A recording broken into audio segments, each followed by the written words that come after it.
And dive in. Thank you so much, everyone, for joining today's speed learning session, Herding Cats, What Changed When One Nonprofit Finally Had Everything in One Place. I'm Hannah Fox, Associate Director of Client Success and Experience at Giveffect. For those who are not as familiar, Giveffect is an all-in-one nonprofit platform that brings together the tools organizations need to operate effectively, including donor management, volunteer management, CRM, marketing, and more. And today, I'm so excited to welcome our speaker, Amanda Coburn, Director of Advancement at Vanderburgh Humane Society. Before we dive into today's session, I want to go over just a few items. Today's session format is a quick 30-minute session broken up by 20 minutes of learning, followed by 10 minutes of audience Q&A. So please be sure to share your questions throughout the session using the Q&A icon at the bottom of your screen. We're also going to be giving away coffee to three of you joining us today. To enter, simply follow us on LinkedIn, and my colleague will share the LinkedIn URL in the chat. Like one of our June posts and share a key takeaway, something you've learned or plan to do from today's session in the comment. Be sure to tag at Giveffect in that comment. Our winners will be selected at random and notified via email around noon today, which is just 30 minutes after today's session. All right, let's go ahead and get started. I want to start with really one simple question. Have you ever needed a quick answer about a supporter and realized that the information was spread across multiple places? Maybe donations live in one system, event attendance in another, volunteer activity somewhere else, and sponsorship information in a spreadsheet. Most nonprofits don't struggle because they lack information. They struggle because the information is difficult to connect. Today's conversation is all about what changed when one team stopped piecing everything together manually and started seeing the bigger picture. I'm joined by Amanda, Director of Advancement at Vanderburgh Humane Society. Amanda and her team have spent the last several years bringing donor data, volunteer activity, events, sponsorships, auctions, and fundraising campaigns all together in one place. Today, we're going to talk about what they've learned, what surprised them, and what other nonprofit teams can take away from their experience. So, Amanda, thank you so much for being here. Before we dive in, I guess just tell us a little bit about Vanderburgh Humane Society, your role, and what a typical day looks like for you. Sure, yeah. Good morning, everybody. Thank you, Giveffect and Hannah and Tara, so much for having me. We are the Vanderburgh Humane Society. We are located in Evansville, Indiana, in the very bottom southwest corner, just across the river from Illinois and Kentucky, kind of that tri-state area. We have a budget of about 3.6 million, and we serve about 12,000 pets and their families every year through a variety of programs. In terms of our donors and our numbers, as related to Giveffect, we have about 500 active volunteers. If you pull a report in Giveffect, it'll tell you we have a few hundred more than that, but they're not always necessarily active.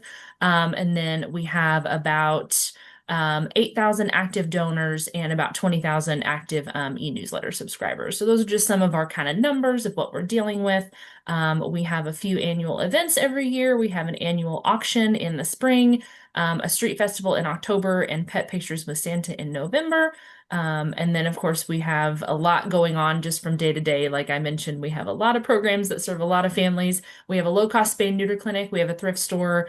And then we do outreach programs for pets and families in need, plus just the actual shelter that hosts the animals while they're waiting for adoption. So a typical day for me in theory, is in being in contact with our donors, thanking them, handling our direct mail campaigns. I manage our social media and marketing teams as well. So, they handle most of that, but just answering questions and putting out fires, so to speak, as the day goes on. So that's in theory. In reality, most of the time, every day is different, and there's always something new popping up, as I'm sure many of you can relate to in the nonprofit space. Currently, we're renovating one of our kennels and painting them. So that is taking up some of our time with moving animals around and figuring out how we're going to do laundry while they're doing the new floor and all that stuff. So, lots of administrative work, but sometimes you just get up and handle whatever's happening. Thank you so much for sharing all of that. And yeah, you guys definitely have so many amazing things going on. Before everything was connected, what did it actually look like when your team needed to answer a simple question about a supporter or pull together information for a report? Sure. Yeah. Everything was really in separate systems, which I know is pretty relatable for a lot of nonprofits. So I mentioned we have about 500 volunteers. Those were all handled in a separate platform. We had a pretty decent donor CRM. We have about 30 years worth of donor records, which we're very proud of. I'm very Oh, grateful to our yeah. management team for having that long of a record. And then our annual auction that I mentioned was using a very old software that was only housed on our server in the building, and you had to be on site to use it. You couldn't do any data entry from home. So in today's day and age, that was really not cool at all. And then everything else, like you mentioned earlier in your intro, was spreadsheets. Sponsor information was in spreadsheets. All of my grant work was in a spreadsheet. So every single thing, while we had really good records for each of those, you couldn't really put them all together. And so, like a corporation, for example, we would not know if they gave to the auction and also had a group volunteer day and then also sponsored an event. None of those things live together. Same for donors and volunteers. Most of our volunteers are also donors. So, unless they have been around for a long, long time, most of our staff would have to look that stuff up in two different places. Yeah, I do think this is so relatable for so much of our audience today and just really nonprofits everywhere. I guess looking back, were there any warning signs that told you that your team had really outgrown that approach? Yeah, I mean, the auction software having to be on site was a big one. So that obviously wasn't the primary driver, but one of the main things actually was our CRM did not actually take payment within the CRM itself, like Mhm. online payments. So that was a big one. And we realized that in, today's day and age, we switched platforms in summer of 2022. So we're going up on 4 years now using Giveffect. And we were just like, people have to be able to go online and make a donation and it automatically record that donation. Mhm. You still have to do that manually if someone mails a check, of course, have to put that in manually. There's no way around that. But if someone wants to make one online, that has to happen without having to do a lot of data entry. So that was a big one. And then just having everything connected, like I mentioned, volunteer software, you know, tracking hours, we really wanted to make sure that was really robust and improve that. So those were kind of a few things that we realized that prompted a change. And we also needed better support from the platform than what we were getting before because we couldn't really ever reach anyone when we had a problem. So all good reasons that we landed on Giveffect. Absolutely. I can't imagine what the days leading up to your event looked like when you were having to be on site to enter all of those auction baskets and packages. I'm sure those were very long hours. It looked like late night pizza brought to the shelter and they're ringing the doorbell at 10 p.m. to deliver it. I'm curious, have you discovered supporters who were contributing to your mission in ways that you didn't fully realize before? So, before when you didn't have these connected systems, are you able to share any examples of that? Yeah, one of them, the main one, is something that we did know they were supporting us, but we weren't tracking it in any way. And that is when we put out requests for things like cat food. We very often during kitten season will request like Friskies pate because we don't get any special discounts on it through our bulk food ordering. That's just something people can go buy at the store.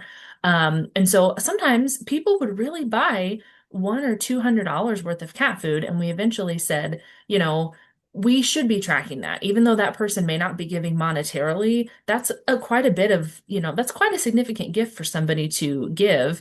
Right. So we started putting in-kind donations, which was something we had not done previously.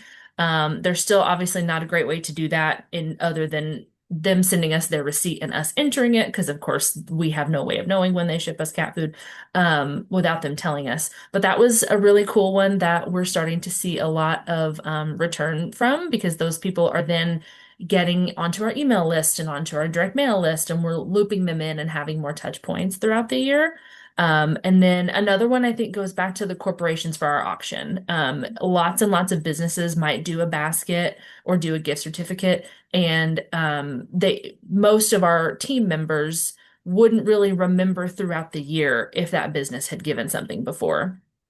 So if that business did a group volunteer day, for example, like I mentioned earlier, we might be able to look that up and say, oh yeah, they actually did a $500 gift card for our auction, and we can mention that again.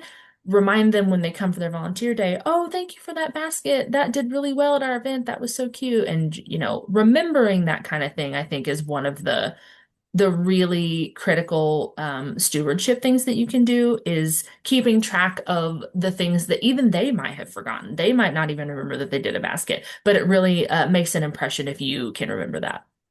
Yeah, that's such a personal touch point, like you said, just a nice gesture to say and continue to steward, acknowledging what they have contributed towards the organization. I also love what you mentioned about the in-kind gifts. I think something like you said, as seemingly as small as, donating cat food really could be such an indicator of ways that they're willing to contribute in other ways to your organization. I've seen statistics where like a lot of major donors start with just a $50 gift. Hmm. And just that stewardship can turn into someone who ends up being a major donor. But at first glance, it's someone who just gave $50 one time.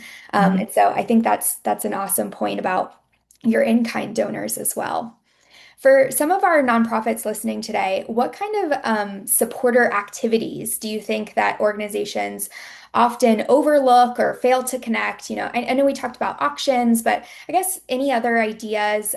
What other activities do you think that people are overlooking? Sure. Yeah. I mean, the in-kind gifts is a big one. Mhm. If you can, and you don't necessarily have to track everything. Like we do have people who bring like their pet had a bag of food that they didn't really like eating, and they bring us the half open bag. That's something that's small enough and kind of a one-off situation. We don't necessarily track that. But if you have like consistent, especially if you can start with that one thing, like the cat food, if you're asking for the same thing kind of repeatedly, Mhm. starting to dabble in tracking that might be beneficial. Different kinds of events. I know you mentioned the auction, but we have usually some adoption events throughout the year that are just kind of like an open house where we might have food trucks and we might have just like a foam party and some fun things like that. We started to realize that most of the people who come to those come to them every year because they either live in the area or they just really think we throw a great party. I don't know. So we have a lot of engaged people who may not necessarily give, but they again came to our summer drill party. Maybe they came to Pet Pictures with Santa. So making sure that you're inputting at least the attendee information, not necessarily the fee that they paid or anything, but Mhm. tagging with what events they came to would be great. And then, sponsorships, volunteers, anything like that that you can keep an eye on is always really, really great.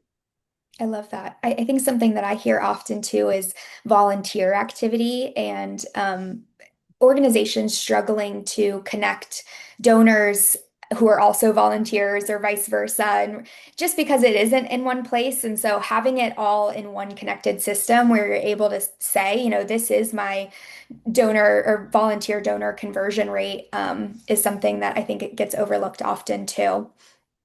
Right.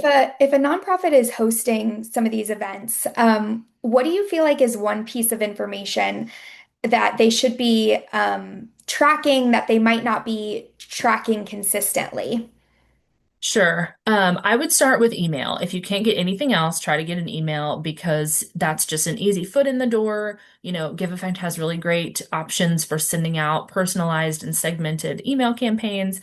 The way we do that, if they don't register online, like if, for example, that summer fun party that we have, we don't really Mhm. require RSVPs for that. We will do door prizes where they just fill out a little slip with their name and email on it. And then that way, we're secretly, sneakily capturing their email and we put those in later. So I think that's a great place to start, especially if you're kind of feeling overwhelmed and you're like, what is the first thing I should even do? And then you can tag them for that event. You can send a follow-up.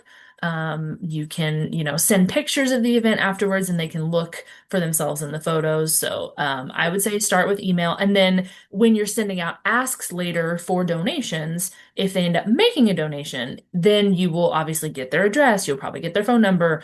Mhm. So the rest of it can kind of come later, but I would say start with email. I love that. You've talked so much about capturing supporter information and not necessarily just about raising money. Why do you feel like this matters so much to your team? I think just engagement, like you even just said, every major donor started with a $50 gift, and prior to that $50 gift, they had to get in touch with you somehow. So they either adopted a pet from you or they heard about that event and came to it. So there's always, an entry point and a ground zero for however everyone gets involved with you. So, just try to capture whatever you can. We sometimes will add people who do Facebook fundraising for us. If you've ever done one of the Facebook birthday fundraisers, they now have added some more automated ways of thanking those people, but we will try to reach out to them and ask if we can have their contact information. That's very effective. We try to add people in when we can who give through Venmo. Not necessarily through Giveffect, but just like pulling up our Venmo at an event or something. We try to capture those people. We really want to get them in our pipeline. I mentioned a direct mail program earlier. We have a pretty robust direct mail program. So once they have been pretty engaged with us, we do want to eventually start asking for those funds. So I think that's kind of why it matters is there's always an entry point that, well, I guess 95% of the time, there's an entry point that doesn't involve a donation. Sometimes you do just get a donation out of the blue. But try to, find the value in someone who's highly engaged with you and get their information. I love that. Yeah, thank you so much for sharing that. And time is flying right by. We have just a few more minutes before we're going to take audience Q&A. So just a few more questions here. A lot of nonprofit teams have found ways to make disconnected systems work, even if it's not ideal. Looking back, what do you feel like was your biggest hidden cost of operating that way? I think the opportunity cost of lost fundraising opportunities is a big one. Again, you can't ask someone for additional funds if you don't have a way to ask them, have their contact information. And then the other one I think is really simple. It's just time lost to multiple logins, multiple places to go and get reports from. The disconnect between your team does cost staff time or volunteer time if you're a volunteer only organization. I could go on all day about how insane it is in today's world having to just log into multiple things. And then maybe the new staff person is getting set up on it. And then you have to get a 6-digit code. And then you have to verify that the account owner is a real person and all this other stuff. And just having fewer things for your team to log into all on its own could be its own webinar. Yes. And trying to remember and track all of those passwords. It's Yeah, and then one person leaves and you have to change the password and then send what the new password is to all the other four people that are left. It's insane. yeah. I think yeah, such a good point. For someone who's listening today, whose donor data, volunteer information, events, reporting, all these things, they're all living in different places. What is one practical step that they could do in the next 30 days to start improving visibility, access, all the things? Yeah, I would say import all of your data from each of those softwares into one spreadsheet, and you might have to clean it up a little bit, but try to just get names, addresses, and emails and put where you got them from, whether it was the volunteer database or the event software, kind of what their source is. And then after you do that, highlight all the duplicate names and see how many of those people are, like you said, volunteering, attending events. Maybe they've made a donation, maybe they've done a Facebook fundraiser. Kind of see where the links are between those people. If there are a lot of those duplicate people, then you probably need to start looking at bigger picture all-in-one software. If they're all different people and everybody's only interacting with you in one way, then maybe you're okay for a while and you don't need to necessarily take the leap. But I think most places would probably find that there's quite a bit of overlap, and that it would be beneficial to look towards an all-in-one software. Mhm. Amanda, thank you so much. There were so many practical lessons that we talked about today, and I think so many nonprofit leaders listening can relate to the challenge of connecting information across fundraising, volunteers, events, supporter engagement. We're going to open it up and move into some of our audience questions. So, first one here. From our conversation today, we know that you're using Giveffect, but I guess tell us a little bit more about why or how you came to choose Giveffect. Yeah, I think I can't recall anymore how many we looked at. It was 4 years ago. I think just the ease of use was one of the main factors. The accessibility and the support was a big one. I mentioned at the beginning of the call that we could not even reach our donor CRM team before this one, at all, really, whether it was support or account questions or whatever. So that was a big factor. We just really liked the functionality and the ease of use compared to other platforms. And, the cost, while there is a cost associated with it and it was more, I don't think it ended up being a lot more when you looked at all the different things we were paying for the other softwares. Some of them were free, some of them were paid, but it was definitely worth the investment. Well, thank you so much, and we're so happy to have been partnering with you and your team for the last 4 years. So very very happy that you found us. Second question here: what's one thing that Vanderburgh Humane Society tracks today that you wish you'd started tracking years earlier? I think the in-kind people, like I mentioned earlier, the people giving us Mhm. cat food, and sponsorships is probably the second one. The one we're still working on, if you want to know kind of the inside information on how everything's not always perfect, is that 4 years later, we're still getting used to the grants portion of it. Mhm. It's great. We just have to get in the habit of entering those because we didn't used to do that. So we're in the process still of making sure that gifts are or that grants are entered matched up with the check when they send it, instead of it just living in a spreadsheet that only I really ever use. Everybody else should be able to see that too. I love that. All right, another one here. We're considering a tech change ourselves, but the idea of moving years of donor, volunteer, event data can feel really overwhelming. What was the migration process actually like for your team? Is there anything that you wish you had known going into it? Yes, it was decently long. I think we started in like February, but that was part of the really great support was Giveffect was very clear and upfront and gave us a really long like list and document of exactly how it was going to work and what we needed to do to prepare for each thing. I think the biggest thing that was a little bit tricky for us to get used to was and this was just preference, I think. Our previous CRM, everyone, if you were a household, like a married couple, you only had one record for that household, and it was like Mhm. named like Mark and Amanda Coburn was the name of the account. In Mhm. Giveffect, everyone is an individual because individuals volunteer differently. So like the husband and the wife might volunteer in different areas.